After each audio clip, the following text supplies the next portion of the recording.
Bienvenue dans Sakina, le podcast du vendredi. Un rendez-vous pour apaiser les cœurs, réancrer la foi et retrouver un lien profond avec Allah. Un espace sans jugement, sans bruit, sans artifice. Juste toi, moi, et un rappel qui, je l'espère, t'apportera un peu de paix. Chaque vendredi, je te propose un moment de calme. Un instant pour sortir de la frénésie, des notifications, des attentes extérieures, un temps pour revenir à l'essentiel. Car parfois, dans cette course constante, on oublie ce qui nourrit vraiment, notre lien avec celui qui ne change jamais, celui qui t'aime même quand tu l'oublies. Allah. Aujourd'hui, pour ce premier épisode, on va parler d'un sujet que beaucoup ressentent, mais que peu osent dire à voix haute, ce sentiment de distance avec Allah. Cette impression qu'il est loin, qu'il ne nous entend plus, qu'on ne mérite plus de revenir. C'est un sujet lourd, intime, mais vital. Tu as peut-être déjà pensé, je me suis trop éloigné, Allah ne veut plus de moi, je suis trop sale, trop loin, trop tard. Mais est-ce vrai? Est-ce que c'est ton ressenti ou la réalité? Et si justement ce malaise que tu ressens était un signe, un rappel, une miséricorde déguisée? Imagine, tu vis ta vie, tu travailles, tu scrolles, tu dors, tu recommences. Et un jour, tu te rends compte que ça fait longtemps que tu n'as pas prié, longtemps que tu n'as pas parlé à Allah. Tu n'as rien fait de très grave, tu t'es juste oublié. Tu as répondu aux attentes des autres, tu as géré tes obligations, tes problèmes, ton stress. Mais tu as laissé ton cœur se vider petit à petit. Tu as été fort à l'extérieur, mais à l'intérieur, tu t'es effondré en silence. Alors tu ressens un vide, un malaise silencieux, quelque chose qui te serre le cœur sans explication. Et tu penses, Allah est loin, je suis trop loin. Mais ce n'est pas Allah qui s'est éloigné, c'est toi qui t'es tourné ailleurs. C'est toi qui as dévié ton regard, occupé ton attention, dispersé ton énergie dans des directions qui n'avaient rien de sacré. Et ce n'est pas une accusation, c'est un constat doux, parce que Allah ne quitte pas ses serviteurs. Il est constant, il est toujours là, même quand toi tu oublies, même quand toi tu fuis, même quand tu fais semblant d'aller bien. Parfois, on passe des jours, des semaines, des mois sans se reconnecter. Et quand le besoin de Allah revient, on se sent gêné, comme si on n'avait plus le droit, comme si on était des traîtres, comme si notre éloignement avait annulé toute légitimité. Mais la vérité, c'est que ton retour est attendu, espéré, aimé. Il est plus précieux encore que ta constance passée. Il est un cri du cœur, une lumière dans l'obscurité, une preuve que ton âme est vivante même après toutes les absences. Et parfois, cette sensation d'éloignement vient de blessures plus profondes, des trahisons, des échecs, des gens qui ont utilisé la religion pour te juger, t'humilier, t'exclure. Alors tu t'es dit, si c'est ça, je préfère fuir. Mais Allah n'est pas ces gens-là, il n'est pas ton passé, il n'est pas les erreurs de ceux qui ont sali son nom. Allah est pur, juste, compatissant, et il sait faire la différence entre ta fuite par douleur et ton éloignement volontaire. Il te comprend même quand tu ne te comprends plus toi-même. Je vais te raconter une histoire. Une sœur, 30 ans. Elle travaille, elle s'occupe de sa famille, elle donne le change à tout le monde.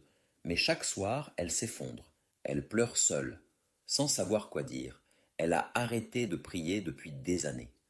Et pourtant, chaque fois qu'elle passe devant une mosquée, son cœur se serre. Elle se dit, un jour je reviendrai. Elle pense qu'Allah l'a oubliée, mais en vérité, c'est elle qui n'ose pas toquer. Toi aussi peut-être. Tu te tiens devant la porte, tu regardes la poignée, mais tu n'oses pas l'ouvrir, parce que tu crois que tu vas trouver un mur. Alors que c'est une porte d'amour, une porte ouverte, une porte douce. Allah n'a pas besoin de toi, mais il t'attend, il t'invite, il te rappelle, par des signes, par des épreuves, par des paroles que tu entends au bon moment. Par ce podcast peut-être. Rien n'est hasard, tout est rappel. Il dit dans le Coran, « Et lorsque mes serviteurs t'interrogent sur moi, alors je suis tout proche. Je réponds à l'appel de celui qui m'invoque quand il m'invoque. » Sourate Al-Baqarah 2, 186. Ce verset ne dit pas « Quand tu mérites, je réponds ». Il ne dit pas « Quand tu es pur, je t'écoute ». Il dit simplement « Je suis proche et je réponds ». Et pourtant, nous avons du mal à nous remettre en mouvement. Comme si le chemin du retour était trop long, trop fatigant, trop exigeant. Mais Allah ne te demande pas d'arriver. Il te demande de venir, avec ton cœur tel qu'il est, même brisé, même sale, même épuisé. Et ce retour, il peut commencer en silence, sans mots, juste un regard vers le ciel, une larme qui tombe, un soupir sincère. Combien de fois t'es-tu senti mal sans comprendre pourquoi? Combien de fois as-tu comblé ce vide avec tout, sauf Allah? Les réseaux, les séries, la nourriture, les gens, l'orgueil, mais rien n'a suffi. Parce que ce vide, il est spirituel. Ton cœur a été créé pour Allah. Il ne peut pas vivre sans lui. Il peut survivre un temps, mais il finit par crier, par t'épuiser, par te rappeler. Et Allah est si miséricordieux qu'il accueille même ceux qui viennent fatigués, même ceux qui viennent en rampant, même ceux qui reviennent pour la 100e fois. Alors pourquoi attendre encore? Pourquoi te condamner alors que lui t'ouvre encore les bras?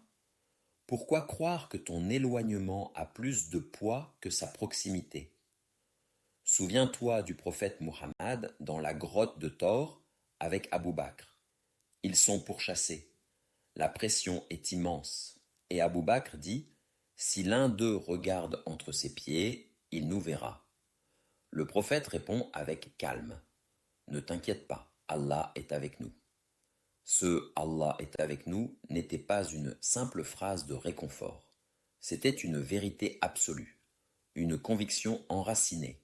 Ce n'était pas une supposition, c'était une certitude, même dans le danger, même dans la peur, même dans l'incertitude humaine.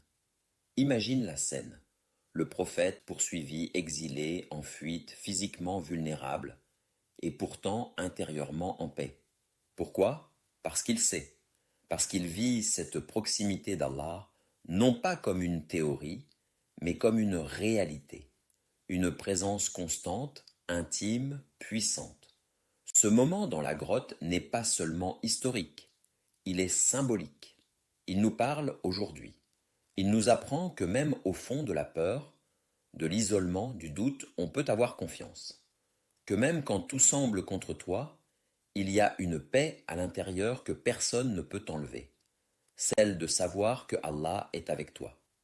Et toi, dans ta grotte intérieure, dans tes moments de solitude, de pression, de doute, est-ce que tu te rappelles que Allah est là, qu'il ne t'a pas abandonné? Tu n'as peut-être pas de grotte, mais tu as ton silence, tes insomnies, tes pleurs dans la voiture, tes prières ratées, ton sentiment d'échec. Et c'est là que le prophète te parle à travers les siècles. Ne t'inquiète pas, Allah est avec toi. Il y a aussi ce verset magnifique. Nous sommes plus près de lui que sa veine jugulaire. Sourate Kof 50, 16. Allah est proche de ton souffle. Il connaît ton silence, tes soupirs, tes larmes. Tu peux croire que tu l'as oublié, mais lui ne t'a jamais oublié. Il n'a jamais cessé de t'aimer, même dans ton absence. même dans tes errances? Cette proximité n'est pas théorique, elle est concrète, elle est dans les petits signes, une phrase qui te touche, une main tendue, une paix soudaine, un rappel qui arrive au bon moment. Parfois, elle est même dans l'épreuve, dans ce qui te fait tomber à genoux, parce que c'est là, à genoux, que ton cœur s'ouvre enfin. On oublie parfois que cette proximité n'est pas réservée aux pieux, aux savants, aux parfaits. Elle est offerte à tous. Elle est offerte à toi, même toi, surtout toi. Et cette proximité se manifeste parfois dans les moments où tu t'y attends le moins. Une parole entendue au bon moment, un verset qui tombe juste, un souffle de paix après une prière bâclée, un soulagement soudain. Tout cela, c'est Allah. C'est sa miséricorde. C'est son amour discret mais constant. Regarde aussi les autres prophètes. Moïse, devant la mer. Derrière lui, Pharaon et son armée. Son peuple paniqué dit: Nous allons être rejoints. Et Moïse dit avec force: Jamais, mon Seigneur est avec moi, et il me guidera. Encore une fois, cette proximité, cette confiance, même quand tout semble perdu, même quand la logique humaine dit c'est fini. Et toi, dans ton quotidien, dans ta douleur, as-tu oublié que celui qui a ouvert la mer peut ouvrir ton cœur? Jonas, dans le ventre du poisson, seul, noirceur sur noirceur, il a fui sa mission. Il est tombé dans le désespoir. Mais il revient. Il appelle Allah dans les ténèbres. Il n'y a de divinité que toi. Gloire à toi. J'ai été du nombre des injustes. Et Allah le sauve. Il le ramène à la lumière. Pourquoi? Parce qu'il s'est tourné vers lui, même dans la profondeur, même dans la fuite. Adam, le premier être humain. Il a fauté, mais il a pleuré, il a reconnu, il a invoqué, et Allah lui a pardonné.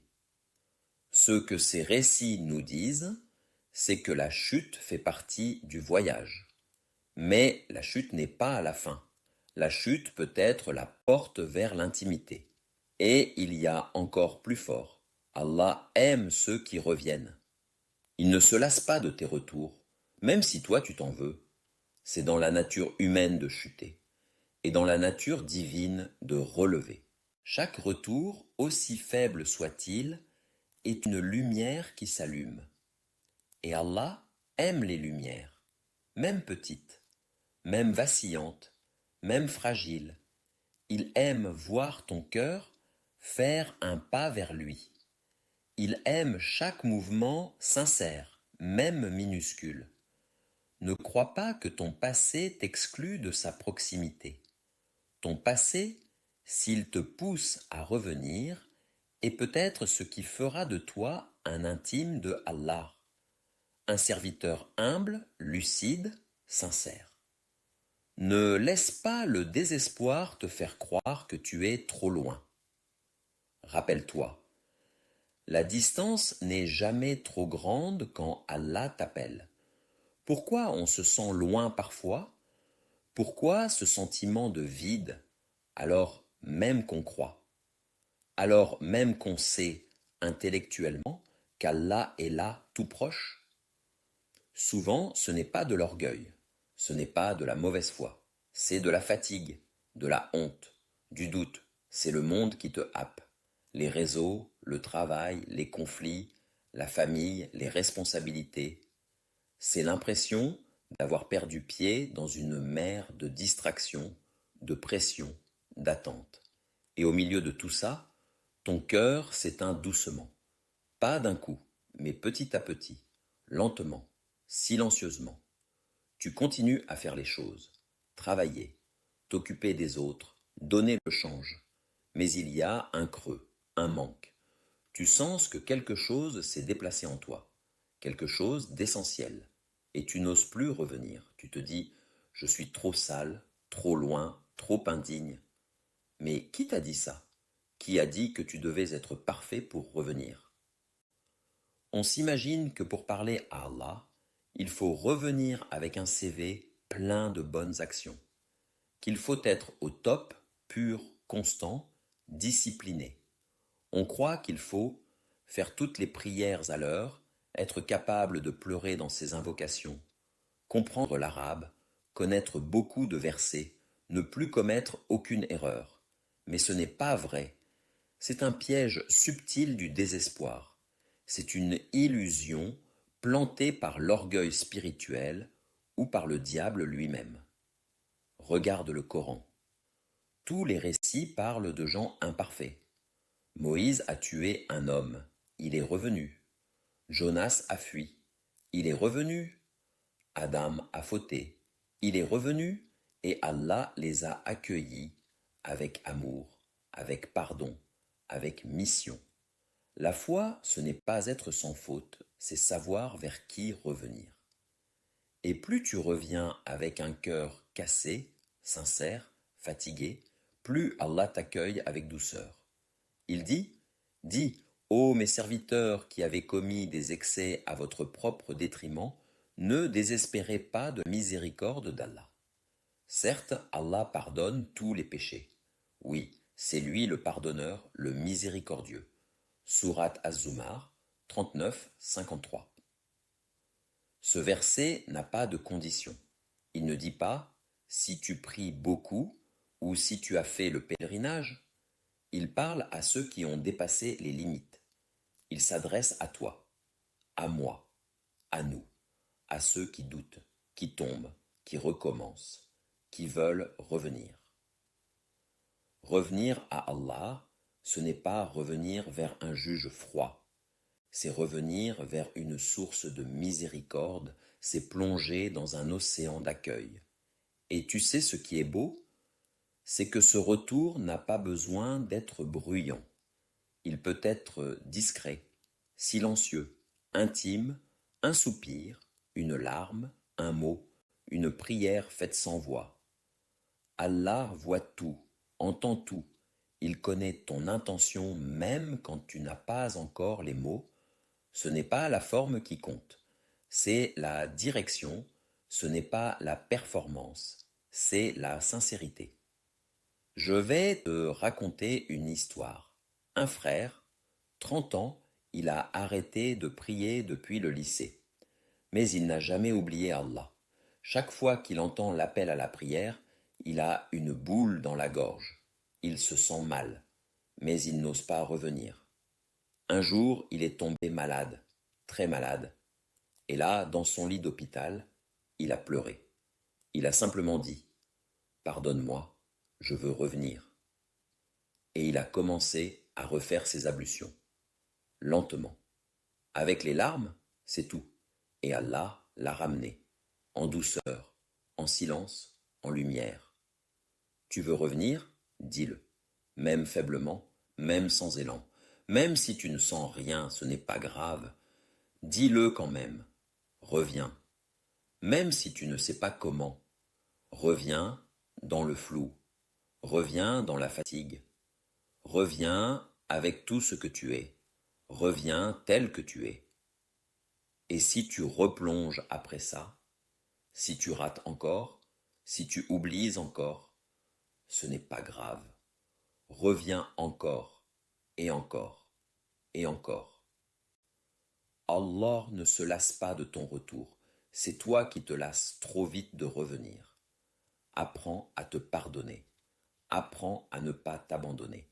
Parce que lui ne t'abandonne pas. Il faut apprendre à se parler avec douceur, à se traiter avec patience. Tu n'as pas besoin de t'écraser pour être humble. L'humilité, ce n'est pas se rabaisser, c'est reconnaître qu'on a besoin d'Allah, profondément, constamment. Et c'est dans cette reconnaissance, dans cette lucidité sur ta faiblesse, que commence le vrai lien. Tu veux aller vers Allah, même en rampant, alors tu es déjà en chemin. Tu n'as pas besoin de tout comprendre, ni d'être motivé tous les jours. Tu as juste besoin d'être honnête, de reconnaître que ton cœur a soif, qu'il a faim de lui et que rien d'autre n'arrive à l'apaiser. Souviens-toi de ce hadith rapporté dans les recueils authentiques. Si mon serviteur s'approche de moi d'un empan, je m'approche de lui d'une coudée, et s'il vient à moi en marchant, je viens à lui en courant. Voilà qui est Allah. Voilà ce qu'il promet à celui ou celle qui revient sincèrement, même lentement, même maladroitement. À toi, peut-être, aujourd'hui. Aujourd'hui, juste aujourd'hui, reconnecte ton cœur. Ce podcast, ce moment, ce silence entre deux bruits, c'est peut-être ton appel. C'est peut-être une main tendue, un rappel d'Allah, pas pour te juger, mais pour te relever, pour te réveiller doucement. Revenir, ce n'est pas tout recommencer, c'est simplement changer de direction, faire un pas, lever les yeux vers le ciel, dire « je suis là, je reviens », même si c'est timide, même si c'est maladroit, même si c'est brisé. Commence petit, une invocation, un mot, un pardon murmuré. Une page du Coran ouverte, 2 unités de prière discrètes, ou juste un regard sincère tourné vers Allah. Même cela, c'est immense. Même cela peut faire pleurer les anges. Même cela suffit à ouvrir les portes du ciel. Tu crois que tu dois faire beaucoup? Non, tu dois commencer vrai et continuer sincère. Et si tu ne sais pas comment faire, commence par parler, par dire ce que tu ressens, avec tes mots, pas des formules toutes faites. Dis « je suis perdu, aide-moi, je suis sale, purifie-moi, je suis vide, remplis-moi ». Allah aime ces mots simples, ces mots vrais, ces mots pleins de cœur. Il ne veut pas de ton perfectionnisme, il veut ta vulnérabilité. Il veut ton âme nue, ton retour vrai, ton retour nu, sans phare, sans orgueil, sans masque. Et tu sais, même si tu ne parviens pas à t'exprimer, ton silence parle. Ta gêne est une prière, ta tristesse est une invocation, ton regret est une lumière, ton envie de revenir est déjà un retour. Ne laisse pas le doute te voler ta seconde chance. Tu n'es pas hypocrite, tu es humain. Tu veux revenir alors que tu tombes encore? C'est déjà magnifique, c'est déjà noble, c'est déjà rare. Le prophète a dit « Allah est plus heureux du retour de son serviteur que l'un de vous retrouvant sa monture dans le désert après l'avoir perdue. » Imagine, tu es dans un désert, seul, sans eau, sans ombre. Ta monture s'échappe, ton espoir meurt, et d'un coup, elle revient. Tu l'aperçois, tu la retrouves, tu cries de joie, tu pleures, tu tombes, tu dis des choses folles de bonheur. Voilà ce que ressent Allah quand tu reviens. Voilà sa joie. Toi, tu te caches, et lui t'appelle. Toi, tu as honte, et lui t'aime. Toi, tu doutes, et lui espère ton retour. Alors reviens, aujourd'hui, pas demain, aujourd'hui. Oublie les plans parfaits, reviens juste, maintenant, dans ce souffle, dans cette pensée, dans cette envie qui naît là, tout de suite. Et si tu veux un début simple, mets-toi à l'écart. Un coin calme, prends 2 minutes, assieds-toi, ferme les yeux, respire et dis dans ton cœur, je t'ai oublié, mais je veux te retrouver. C'est tout, c'est déjà énorme. Et puis, refais-le demain, et le jour suivant, et encore, jusqu'à ce que ton cœur s'apaise, jusqu'à ce que tu sentes à nouveau cette paix qu'aucune distraction du monde ne pourra t'offrir. Ce podcast s'appelle Sakina, parce que c'est cela qu'on cherche, la Sakina, la paix du cœur, celle que donne Allah, celle qu'on ne peut acheter, celle qui descend quand on revient à lui, quand on se tourne, quand on se rend. Alors viens, lentement, tranquillement, mais viens, et sache que plus tu reviens, plus tu seras aimé. Parce que Allah n'aime pas les cœurs parfaits. Il aime les cœurs qui frappent à sa porte, même 1000 fois, même en pleurant, même en rampant. Et cette porte, elle est toujours ouverte. Si cet épisode t'a touché, je t'invite à revenir chaque vendredi. Pas pour moi, pas pour le podcast, mais pour ton cœur, pour cette lumière qu'il ne faut pas laisser s'éteindre. Chaque semaine, on prendra un moment pour respirer, pour réfléchir, pour se reconnecter lentement, doucement, sincèrement. Alors, si ce rendez-vous t'a apaisé, partage-le, parle-en. Et surtout, reviens, car la sakina, ce n'est pas un éclair. C'est une construction, une présence, un chemin. On se retrouve vendredi prochain, Inch'Allah, pour un nouvel épisode de Sakina, ton refuge du cœur. Qu'Allah te garde, te guide et t'enveloppe de sa paix.